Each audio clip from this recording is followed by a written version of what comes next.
la Biblia encontramos como el nuevo nacimiento.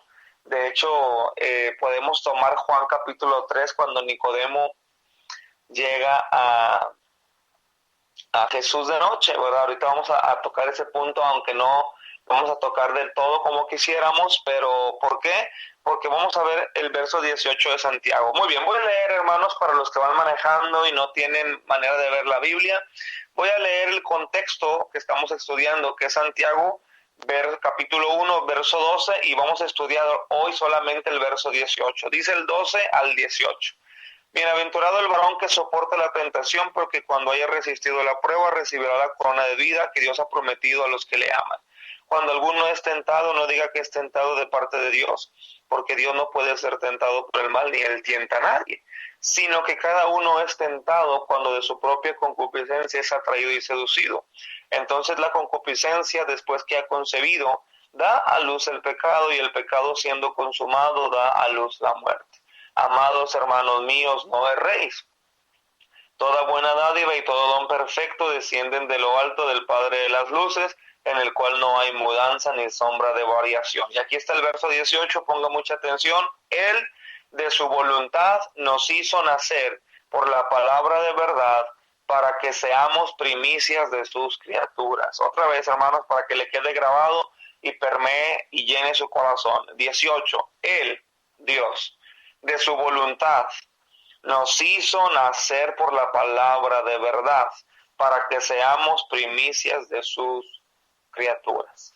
Este versículo, en este versículo podemos ver que Santiago añade otra evidencia de que Dios no es responsable, ya sea directa o indirectamente, de nuestras tentaciones y mucho menos de nuestros pecados. Es decir, estoy hablando de la prueba o de la evidencia de la regeneración, del nuevo nacimiento, de la salvación. La vida nueva que el Señor da a los que creen en Jesucristo es una vida piadosa, una vida santa, que imita a Cristo. Es la vida eterna, es decir, es la vida de Dios en el alma del hombre muerto.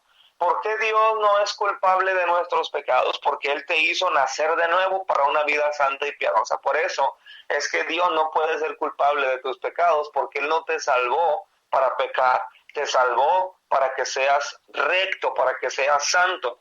Por este nuevo nacimiento, el Señor vuelve a crear al creyente, le da una naturaleza completamente nueva que no tiene nada que ver con el pecado y con el mal. Sabemos que antes de recibir a Cristo éramos pecadores, esclavos del pecado, estábamos en tinieblas, hacíamos obras malas. Y esto quiero dejarlo muy claro por si hay alguien que nos está escuchando y quizás esté luchando en su corazón por saber cómo puede ser salvo, o quizás, una de las cosas que nosotros hoy tenemos que hacer es explicar muy bien la salvación aún a los que quizás profesan tenerla, pero no han entendido muy bien cómo es esto. Hace unos días tuve una experiencia algo triste. Estaba trabajando, tengo un trabajo secular, estábamos viendo para poner una subestación eléctrica, y había una persona ahí, un ingeniero que supo que era pastor. Se acercó a mí y me dijo: oye, ¿eres pastor? Sí, soy pastor en una iglesia. ¿Estás pastoreando? Digo, sí, en una iglesia pequeña en Guadalupe, en Nuevo León. Me dice: fíjate que yo también soy cristiano. Obviamente no refleja eso, ¿verdad? Dice: de hecho, yo fui llamado al ministerio, estuve en el instituto. Digo, ¿en serio? Sí, dice, yo estuve sirviendo ahí algunos años en una iglesia bautista y todo eso. Yo conozco las doctrinas. Y me empezó a hablar de la doctrina de un bautista, que la salvación no se pierde, bueno, cosas como esas, ¿verdad? El problema es que pues tiene una vida que no refleja eso. Y dice: es que yo no sé qué me falta, dice, tengo todo para acercarme a Dios, pero no sé qué me detiene. Entonces le dije: probablemente tengas que revalorar si realmente tienes a Cristo o no, porque un creyente verdadero sigue a Cristo y persevera en Cristo, por decirlo así, no por el poder del hombre, sino por el poder de Dios. Le dije, entonces tú necesitas revalorar tu salvación, necesitas saber si realmente tienes a Cristo en tu corazón, porque a veces los que tenemos conocimiento somos los más difíciles de aceptar a Cristo. Le dije, como Nicodemo o como los fariseos. ¿Por qué digo esto, hermanos? Porque antes de ser cristianos, antes de que podamos ser salvos de verdad, estamos en tinieblas, somos pecadores y esclavos del pecado. Como hombres caídos, no podemos llegar a ser justos, a ser salvos, solo tratando de actuar justamente o tratando de hablar rectamente. Él me decía, no, dice, yo cuando hay alguna actividad, porque mi familia va a la iglesia, cuando hay alguna actividad yo apoyo, yo doy, yo ayudo. Dice, tengo todo, nomás que me falta acercarme a Dios. Él estaba tratando de decir que él, al comportarse de esa manera, él creía que con eso él daba testimonio de que era un cristiano. Hermanos, un hombre caído no puede llegar a ser justo solo tratando de actuar justamente o de hablar rectamente. Es decir, necesitas un corazón totalmente nuevo. Necesitas una naturaleza nueva, un nuevo ser. Necesitamos en la salvación, que Dios es lo que hace, que Dios nos vuelva a crear, que cambie nuestra naturaleza de pecado por una naturaleza de santidad. Dios no quiere cambiar tu apariencia, Dios no quiere cambiar tu manera de vestir, aunque si lo vemos de esa manera va a haber fruto después de que tú nazcas de nuevo. Pero Dios no está hablando de una reforma externa al hablar de un nuevo nacimiento. Dios está hablando de un cambio, de una transformación. Dios quiere cambiar nuestra naturaleza antigua por una naturaleza de santidad, una naturaleza de vida. Y muchas personas no entienden este nuevo nacimiento. Ellos creen que una persona que con que diga que él tiene a Cristo y profesa ser cristiano, lo damos por hecho que es un cristiano. Y Jesús dijo, no todo el que me dice Señor, Señor entrará en el reino de los cielos, sino el que hace la voluntad de mi Padre. No estoy hablando de una salvación por obras, estoy hablando de que una persona que ha aceptado a Cristo no va a cambiar externamente solamente, sino que Cristo, cuando nos salva y creemos en Él y depositamos nuestra confianza en Cristo, Él va a cambiar totalmente nuestro ser por dentro, va a cambiar nuestra alma, nuestro ser interior, nuestro corazón, nuestra mente, nuestros ojos. Es decir, me va a dar una nueva voluntad, me va a dar nuevos deseos, me va a dar nuevas metas en mi corazón. Este versículo que estamos viendo habla precisamente de ese nacimiento. No se trata de portarnos bien por fuera, se trata de tener nueva voluntad, como el apóstol Pablo cuando creyó en Cristo. En Damasco se le apareció Cristo y al momento él cambió de Señor, cambió de propósito. Antes arrastraba a los cristianos, ahora los ayudaba. Antes predicaba en contra de Cristo, ahora predicaba a Cristo. Hermanos, esto es el nuevo nacimiento. Esto es lo que Cristo quiere hacer. Él de su voluntad nos hizo nacer por la palabra. Hermanos, no está hablando de una reforma externa. Está hablando de una transformación interna. Obviamente, esta transformación interna va a traer muchos cambios externos, pero van a ser el fruto del cambio interno. El problema es que muchos cristianos hoy confunden el cambio externo con el verdadero nacimiento.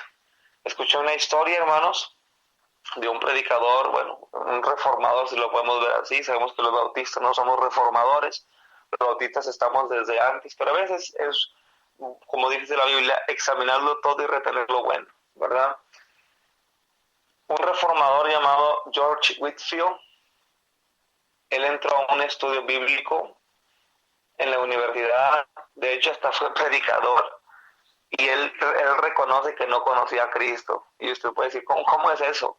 Bueno, es que él nunca había entendido que era nacer de nuevo, hasta que después de unos años de estar en ese estudio bíblico en la universidad, reconoció su pecado, reconoció que necesitaba un nuevo nacimiento y él aceptó a Cristo. Hermanos, esto suena raro, ¿verdad? Suena ilógico, pero lo que pasa es que hoy en día hay mucha mala comprensión de lo que es nacer de nuevo y es por eso que nos abocamos hoy a predicar esto. ¿Por qué? Porque puede haber muchas personas fuera o dentro de la iglesia, o los jóvenes o los niños que han crecido en la iglesia que no saben lo que es un nuevo nacimiento. Me temo, ¿verdad?, que hay muchas personas dentro de una iglesia que crecieron ahí y que a veces, por decirlo de una manera así muy drástica, hay niños que crecieron en la iglesia, es decir, que nacieron ahí en la iglesia y ni siquiera saben los libros de la Biblia, muchos menos saben lo que es nacer de nuevo. Entonces, yo quiero en esta mañana, ¿verdad?, que pongamos mucha atención en esto, porque vamos a dejar, no sé cómo se diga exactamente, deshebrar o vamos a partir este texto en palabra por palabra para entender qué es algo del nuevo nacimiento. Número uno, hermanos, vamos a descubrir 4 preguntas para entenderlo mejor. Número uno, ¿quién lo hace? Es decir, ¿quién salva? Bueno, verso 18 dice, Él de su voluntad. Él de su voluntad. La regeneración o el nuevo nacimiento es el acto de Dios, es la obra de Dios. Dice que Él de su voluntad, Dios limpia el pecado, Dios concede el perdón, Dios planta una vida nueva, una naturaleza totalmente nueva dentro de cada persona que confía en Jesucristo como Señor y Salvador. Como el Señor prometió por medio de Ezequiel, dice la Biblia aquí en el libro de Ezequiel, esparciré sobre vosotros agua limpia y quedaréis limpios de todas vuestras inmundicias y de todos vuestros ídolos os limpiaré. Os daré también un corazón nuevo y pondré un espíritu nuevo dentro de vosotros y quitaré de vuestra carne el corazón de piedra y os daré un corazón de carne. La frase Él de su voluntad, si la podemos traducir sencillamente, es solamente por su voluntad. Es decir, hermano, una persona, un incrédulo, no tiene conciencia o comprensión de lo que el pecado lo arrastra. Los incrédulos creen que el pecado es algo normal, que el pecado es algo que todo mundo hace. De hecho, un incrédulo no tiene el deseo de apartarse del pecado. Es más, el incrédulo no tiene poder para cambiar, aunque lo quiera hacer. La regeneración o el nuevo nacimiento ocurre cuando Dios, en su poder, nos da la vida eterna cuando creemos en Cristo, cuando somos confrontados con la palabra de Dios. Él de su voluntad. Juan lo dijo de esta manera, pero a todos los que le recibieron, a los que creen en su nombre, les dio potestad de ser hechos hijos de Dios, los cuales no son engendrados de sangre, ni de voluntad de carne, ni de voluntad de varón, sino de Dios. Es decir, hermanos, a veces me da mucha tristeza ver a las religiones falsas, cómo quieren ellos cambiar a las personas. A veces lo quieren hacer a través de voluntad de carne, de voluntad de varón, es decir, poniendo enseñanzas de hombre para salvarlos. Muchas religiones falsas tienen mandamientos de hombres que creen que con eso van a llegar al juicio, lo creen ellos así, y Dios los va a escoger para la salvación. Hermanos, voluntad de varón. No, nadie puede ser salvo por medio de mandatos humanos, es decir, tiene que ser salvo de acuerdo a la voluntad de Dios. ¿Y cómo es la voluntad de Dios? Que nos salvemos o que llegamos a ser salvos por medio de la palabra de Dios, poniendo nuestra fe en Jesucristo, arrepintiéndonos de nuestros pecados. Es decir, las personas en sus pecados no pueden crear una nueva naturaleza espiritual dentro de sí mismos. No se trata de que el hombre decida crear algo en su interior, sino que más bien es que Dios tiene que poner ese deseo de nacer de nuevo a través del Espíritu Santo y la persona va a aceptar a Cristo. Es decir, Jeremías preguntó retóricamente, ¿podrán mudar el etíope su piel o el leopardo sus manchas? Así también, ¿podréis vosotros hacer el bien estando habituados a hacer el mal? Hermanos, un pecador no puede cambiar por sí mismo, tiene que ser la voluntad de Dios obrando en él. Él tiene que tomar la decisión cuando es confrontado con la palabra, pero es muy raro que la Biblia dice, ¿verdad? Que no hay justo ni a uno, no hay quien busque a Dios. Hermanos, un pecador no va a buscar a Dios.